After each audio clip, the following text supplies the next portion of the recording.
Hello guys, आपका स्वागत है मेरे YouTube channel hall knowledge white future पर। और आज हम बात करने वाले हैं भारतीय भूगोल की यानी इंडियन ज्योग्राफी की। इसमें हमारा टॉपिक रहेगा अववाह तंत्र। तो हम वीडियो स्टार्ट करते हैं। अववाह तंत्र। भारत नदियों का देश है। भारत के आर्थिक विकास में नदियों का महत्वपूर्ण योगदान रहा है।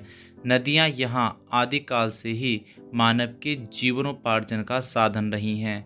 यहां 4000 से भी अधिक छोटी बड़ी नदियां मिलती हैं, जिन्हें 23 बृहद एवं 200 लघु स्तरीय नदियां बेसिनों में विभाजित किया जा सकता है। उत्पत्ति के आधार पर भारत की नदियों का वर्गीकरण मुख्य रूप से दो भागों में विभाजित किया जा सकता है। नंबर 1 है आपकी हिमालय की नदियाँ और नंबर 2 है आपकी प्रायद्वीपीय नदियाँ। इन दोनों नदी तंत्रों के बीच अववाह लक्षणों तथा जल स्तरीय विशेषताओं में महत्वपूर्ण अंतर पाए जाते हैं। तो हम आज स्टार्ट करने वाले हैं हिमालय की नदियाँ। हिमालय की उत्पत्ति के पूर्व तिब्बत के मानसरोवर झील के पास से निकलने वाली सिंधु, सतलज एवं ब्रह्मपुत्र नदी टैथिस भूसन्नति में गिरती थी।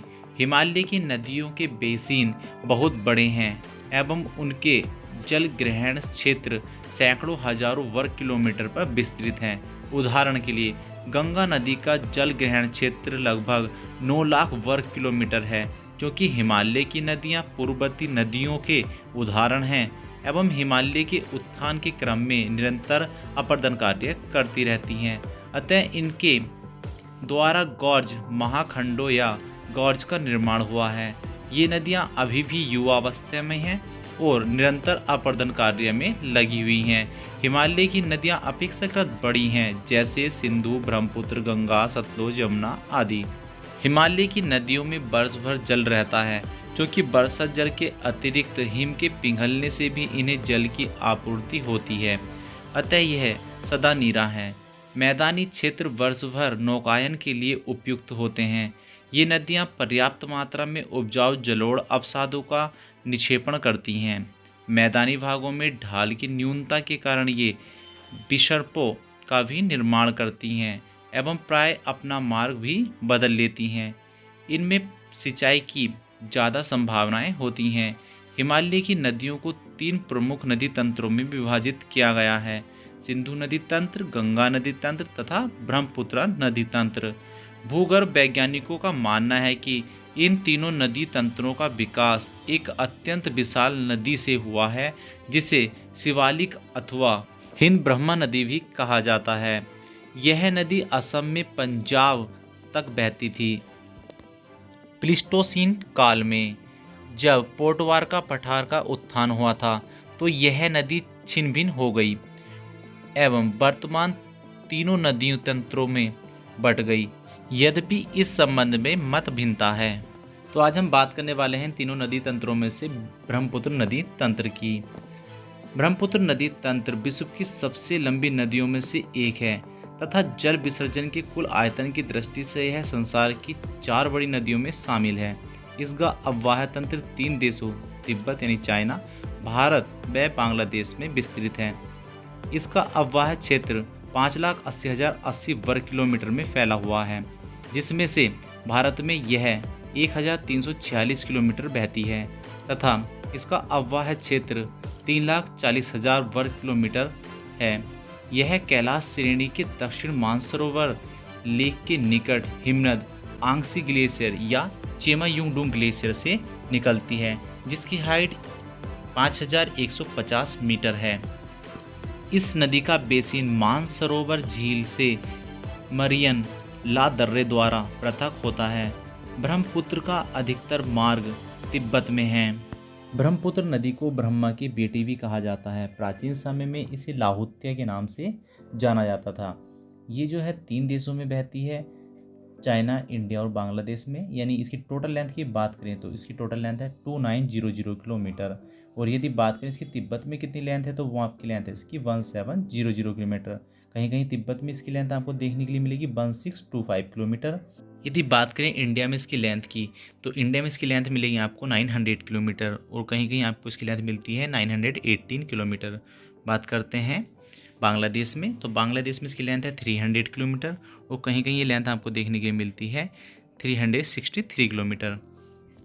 तिब्बत में इस रिवर का स्थानीय नाम सांगपो या यारलुंग सांगपो है, जिसका अर्थ होता है शुद्ध करने वाला। यहाँ समुद्र तल से 4000 मीटर की ऊंचाई पर भी नाव चलती हैं, जो विश्व के सबसे आश्चर्यजनक नौकागम्य जलमार्गों में से एक है।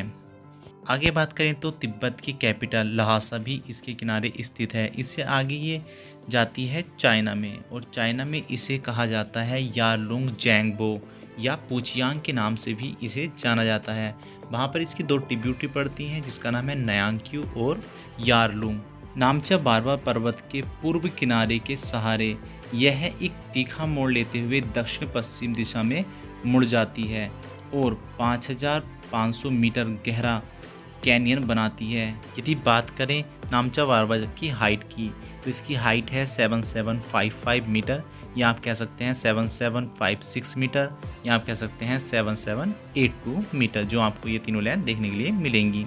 आगे बात करते हैं तो जो इसके पास गॉर्ज पड़ता है वो है आपका कोरवा गॉर्ज। उसके बाद ये एंटर कर जाती है अरुणाचल प्रदेश में। अरुणाचल प्रदेश में जहाँ से एंटर करती है वहाँ पर आपका पड़ता है यांगया पास।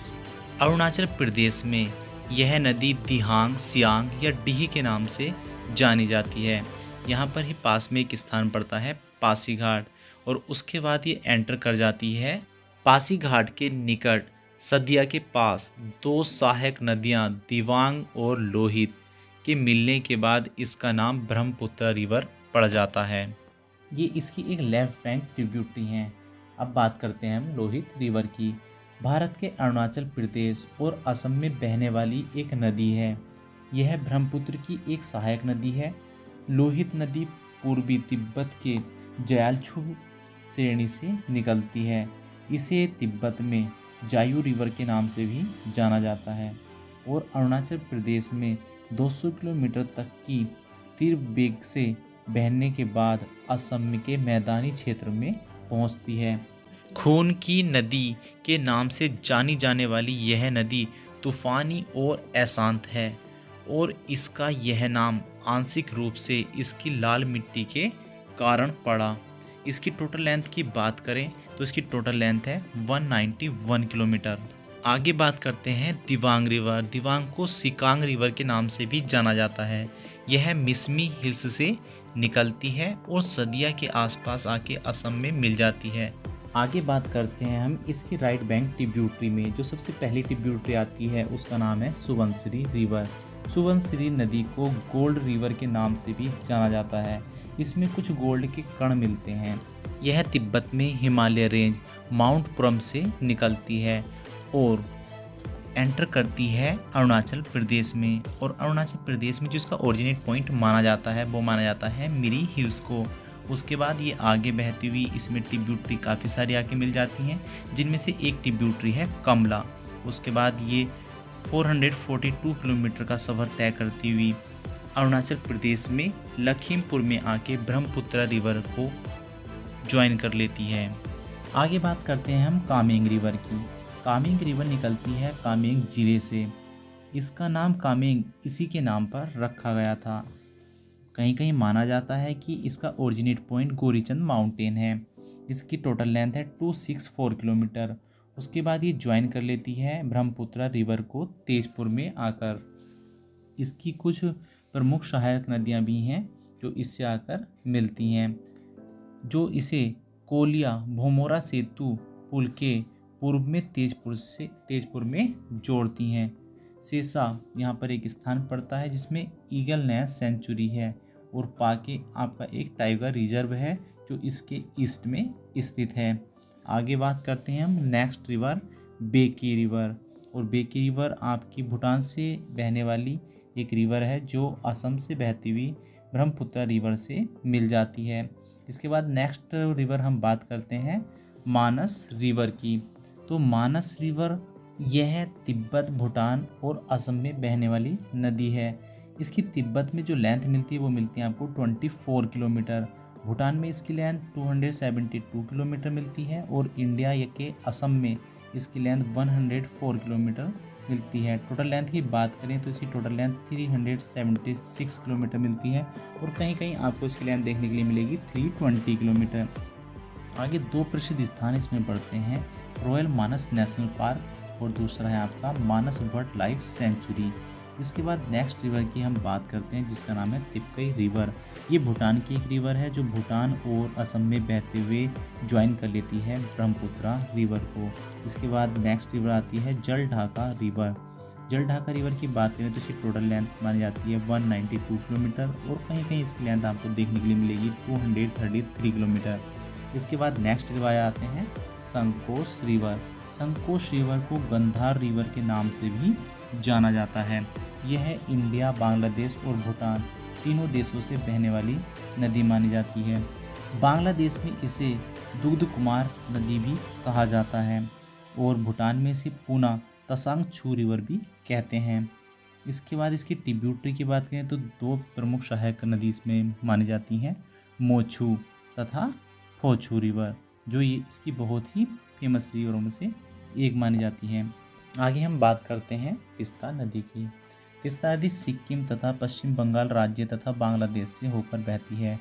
यह सिक्किम और पश्चिम बंगाल के जलपाईगुड़ी विभाग की मुख्य नदी है।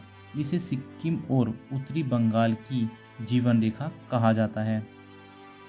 तीस्ता रिवर का जो ओरिजिनेट पॉइंट माना जाता है वो माना जाता है तिब्बत की नितामू झील को, यानी ये आपकी नितामू झील से निकलती है तिब्बत से।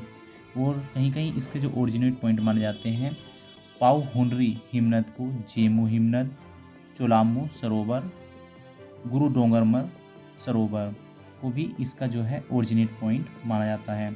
इसकी कुछ प्रमुख सहायक नदियां हैं, रंगित नदी, रंघाप छू, रिंग्यो छू, दिकछू, रांगपो छू, ललाला छू, लांचू और रानी खोला, ये इसकी आपकी प्रमुख नदियां मिलती हैं। यदि बात करें इसकी हाइट की, कितनी ऊंचाई पर स्थित है, तो वो आपकी है 7068 मीटर ऊंचाई पर जेमू जो आपका ग्लेशियर है ये आपका स्थित है। तीस्ता रिवर से जहाँ रंगित रिवर आकर मिलती है उसे त्रिवेणी के नाम से जाना जाता है। उसके बाद ये छोटी छोटी हिल्स से होती हुई बांग्लादेश में प्रवेश कर जाती है, जैसे कि दार्जिलिंग हिल, टाइगर हिल या कालिंपोंग हिल्स से होती हुई ये सीधे पहुंच जाती है बांग्लादेश में।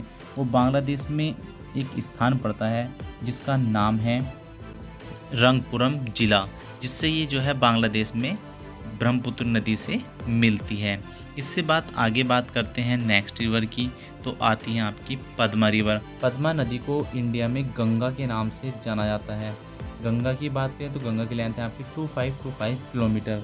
और यदि बात करें पद्मा रिवर की तो पद्मा की लेंथ है आपकी 356 किलोमीटर, जो कि आपकी बांग्लादेश में स्थित है। जहां पद्मा रिवर जमुना रिवर से आके मिलती है उसे कहते हैं भैरव बाजार। भैरव बाजार में आके ये जो है इससे मिल जाती है। तो इसके बाद ये जो आगे बहती है पद्मा रिवर के नाम से ही से आगे रिवर को जाना जाता है। तो ये राइट बैंक ट्रिब्यूटरीज की जितनी भी थी ये हमने अब कंप्लीट कर ली हैं।